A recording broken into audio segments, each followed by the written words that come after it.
Telugu Desam party వైపు ఆకట్టుకోవడం, falls promises అన్నీ కూడా చేసి దానికి ఒక టీడీపీ మేనిఫెస్టో.com అని ఒకటి ఓపెన్ చేసి మేము జూన్ 2024లో 2024లో మేము అధికారంలోకి వస్తున్నాం, మేము అధికారంలోకి వచ్చినట్లయితే మీకు రాబోయేటటువంటి 5 సంవత్సరాల కాలంలో మీకు ఇన్ని బెనిఫిట్స్ ఉంటాయి, మీకు ఒక్కొక్కరికి 10 లక్షలు ఉంటుంది, 20 లక్షలు ఉంటుంది, 25 లక్షలు ఉంటుంది అని ఒక బాండును కూడా దాంట్లో పొందుపరుస్తూ ఉన్నారు ఆన్లైన్లో. అది ఆ కుటుంబ సభ్యుని పేరుతో పొందుపరుస్తూ ఉన్నారు. ఇది ఎంటైజింగ్ ది ఓటర్ అన్నటువంటిది చట్ట విరుద్ధము అన్నటువంటి విషయాన్ని section 170, 171B, 171C and 417, 419 Indian penal code కింద తెలుగుదేశం పార్టీ మీద చర్యలు తీసుకోవాల్సిందిగా ఎలక్షన్ కమిషన్కి విజ్ఞప్తి చేయడం జరిగింది. ఇక డూప్లికేట్ ఓట్స్, తెలంగాణలో ఎవరైతే ఓటర్లుగా నమోదు చేసుకున్నారో వారే ఇక్కడ కూడా ఆంధ్రాలో కూడా ఓటర్స్గా నమోదై ఉన్నటువంటి డూప్లికేట్ ఓట్స్ చాలా మంది ఉన్నారు ఈరోజు. అటువంటి డూప్లికేట్ ఓట్స్ అన్ని కూడా ఒక వ్యక్తి section 17, 18 of peoples representation act ప్రకారం ఒక ఇండియన్ సిటిజన్ ఒక దగ్గరే ఎలక్టోరల్గా ఒక ఓటర్గా నమోదు చేసుకోవాలి.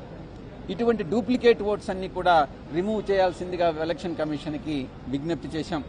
ఇక తెలంగాణలో ఒక ఎన్రోల్మెంట్ డ్రైవ్ అన్నటువంటిది తెలుగుదేశం పార్టీ చేపట్టింది.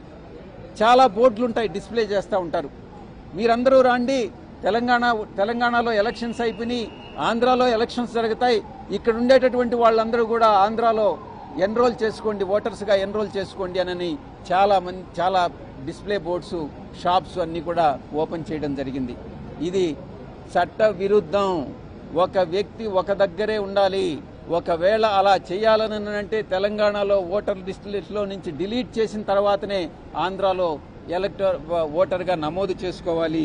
ఇలాంటి చర్యల్ని అరికట్టమని చెప్పి మేము ఎలక్షన్ కమిషన్కి విజ్ఞప్తి చేశాం. ఇక ఆఖరి అంశం, చాలా ముఖ్యమైనటువంటి అంశం,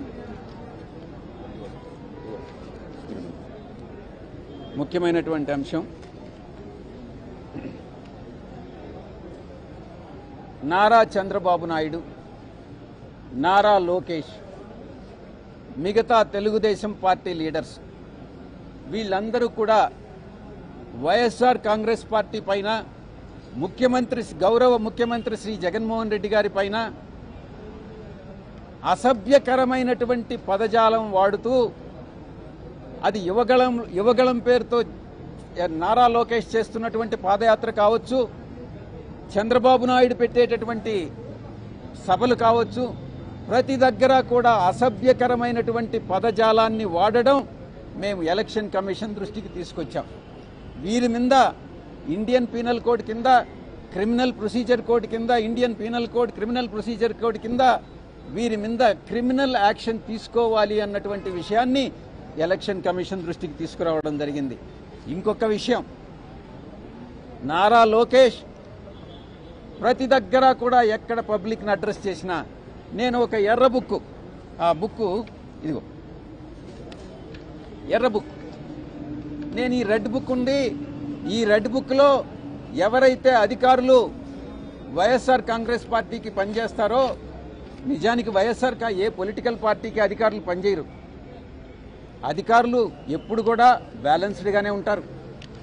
ఎవరైతే తెలుగుదేశం పార్టీకి వ్యతిరేకంగా పనిచేస్తారో, ఇవన్నీ ఆరోపణలు, వారందరినీ కూడా నేను ఈ బుక్లో వారి పేర్లు నోట్ చేసుకుంటున్నాను.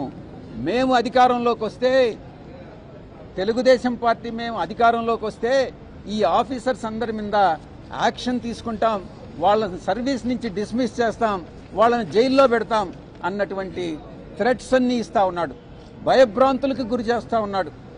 వీరి మీద, నారా లోకేష్ మీద, నారా చంద్రబాబు నాయుడు మీద తగిన చర్యలు తీసుకోవాలి అన్నటువంటి విషయాన్ని ఎలక్షన్ కమిషన్ దృష్టికి తీసుకురావడం జరిగింది. ఇక చాలా ముఖ్యమైనటువంటి అంశం, లాస్ట్లో ఒక అప్పీల్ చేశాం. ఈ యొక్క లోకేష్ మీద యాక్షన్ తీసుకోవడంతో పాటు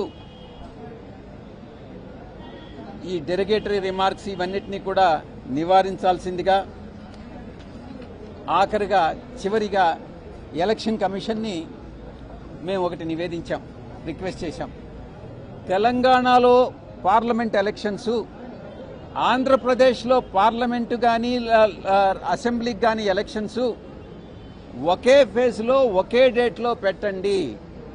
ఎందుకంటే తెలంగాణలో ఉన్నటువంటి, ఆంధ్రాలో ఎన్రోల్ అయినటువంటి తెలుగుదేశం పార్టీ సింపథైజర్స్ ఎవరైతే ఉన్నారో, మేము చేయలేదు ఆ దొంగ పనులు.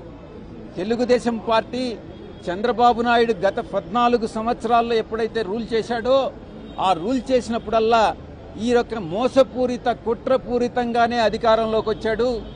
అధికారంలోకి వచ్చిన తర్వాత ప్రతి చర్య కూడా అది ఎలా అధికారాన్ని నిలబెట్టుకోవాలి, ఎలా కుట్రపూరితంగా మిగతా వాళ్ళని మోసం చేయాలి, ఓటర్లను మోసం చేయాలన్నటువంటి ఉద్దేశంతోనే పరిపాలన సాగించాడు. అందుకే ఈ డూప్లికేట్ ఓటర్స్ అన్నీ కూడా అటు తెలంగాణలో కూడా ఇక్కడ కూడా ఉన్నాయి.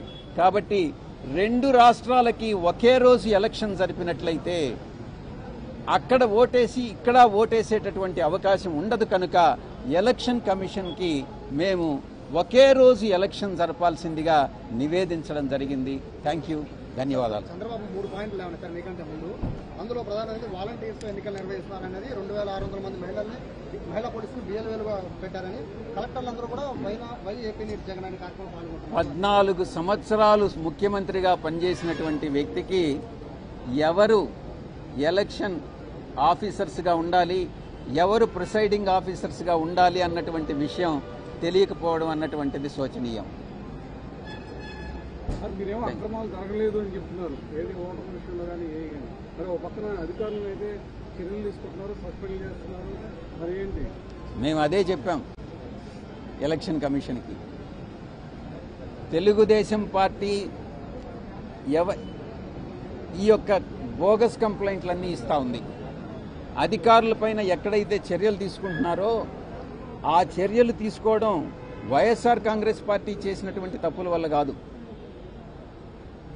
ఆ తప్పులు ఎవరు చేశారు? మేం చేశామా? మా పేరుతో తెలుగుదేశం పార్టీ వాళ్ళు చేశారా? అది ఎవరు చేశారు, దాని వెనక ఎవరున్నారు అన్నటువంటిది నిజాన్ని నిర్ధారించండి అని ఎలక్షన్ కమిషన్కి నివేదించడం జరిగింది. నేను గతంలో చెప్పినట్టుగా చంద్రబాబు నాయుడు జీవితమే ఒక మోసపూరితమైనటువంటి జీవితం, కుట్రలమయమైనటువంటి జీవితం, అది రాజకీయ జీవితం. కాబట్టి వీటిని ఆరోపణలను నమ్మవద్దు. ఎవరైతే అధికారులు నిజంగా తప్పు చేసి ఉంటారో ఆ తప్పు చేసిన అధికారుల మీద చర్య తీసుకోవడంలో తప్పే లేదు. వైఎస్ఆర్ కాంగ్రెస్ పార్టీ ఇలాంటి తప్పులు చేయదు అన్నటువంటిది ఖరాఖండిగా నేను నిర్ధారించి చెప్తా ఉన్నా. Thank you.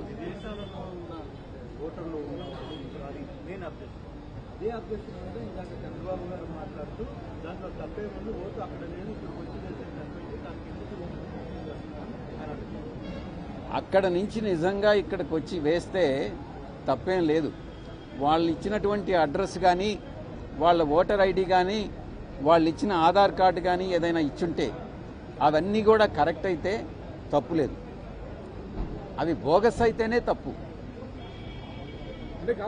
తెలంగాణలో ఓటు ఉండి ఇక్కడ కూడా ఓటు ఉండడం తప్పు. మీరు గంపగుర్తుగా ఓట్లన్నీ కూడా తొలగిస్తున్నారనేది ప్రధాన ఆరోపణ.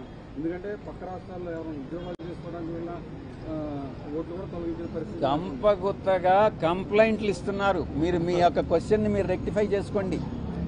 మీరు అడిగే ప్రశ్న చాలా కరెక్ట్గా అడగాలి. గంపగుప్తగా కంప్లైంట్లు ఇస్తున్నారు. ఇప్పుడు మీరున్నారు, మీ పేరేంటి?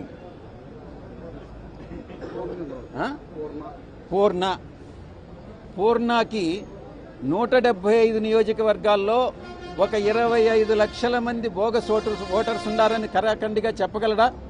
చెప్పలేడు. కానీ తెలుగుదేశం పార్టీ ఎలక్టోరల్ సెల్లో ఉన్నటువంటి కోనేరు సురేషు, చంద్రబాబు నాయుడు, లోకేష్ ప్రోద్బలంతో ఈ విషయాన్ని చెప్తున్నాడు. దాన్ని మేము తప్పుపడుతున్నాం. పూర్ణకి అటువంటి అంత అవగాహన ఉండదు, ఆ ఇన్ఫర్మేషన్ ఉండదు. కానీ పూర్ణ ఈ ఆరోపణ చేస్తున్నాడు. Thank you.